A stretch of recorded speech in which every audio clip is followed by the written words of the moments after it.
দাম বাড়ার কারণ হলো মাংসতে আগে দু একটা ছাড় থাকতো, হাড্ডি থাকতো, তেল থাকতো।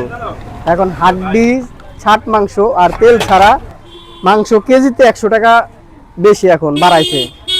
তারপরে মশলায় বাড়াইছে, বাটিতে বাড়াইছে এবং গ্যাসে বাড়াইছে। সব কিছুতে বাড়ানোর জন্য আমারও বাড়ার লাগছে, তাছাড়া আমার বাড়াইতে হইতো না। সব কিছুর দাম বাড়ানো, গ্যাস তো অনেক, আবার মাংস এখন ফ্রেশ আরও।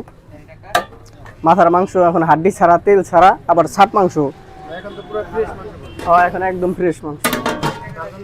হালিমটা খুব সুস্বাদু হয়েছে ভাই। আমি আসছি শাহরাল থেকে, আর খুবই ভাইরাল একটা জনপ্রিয় হালিম। আপনারা সবাই আসবেন, সবাই ট্রাই করবেন, খুবই ভালো সুস্বাদু। আপনি কি প্রথমবার আইছেন এবার? জি ভাই, আমি আজকে প্রথম।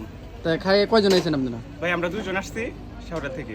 এখন খাইয়ে কি ভাই ঠিক আছে? ভিডিওর মতো কি হয়েছে? ভাই যেরকম বলছিলে তার চাইতে মনে হইতেছে আরো বেটার, বেশি ভালো। তা আবার আসবেন না আপনারা? জি ভাই, আবার আসা হবে। 2008 নাকি ভাই? আর নাই টাকা, এটা তো 8 মনে হয়।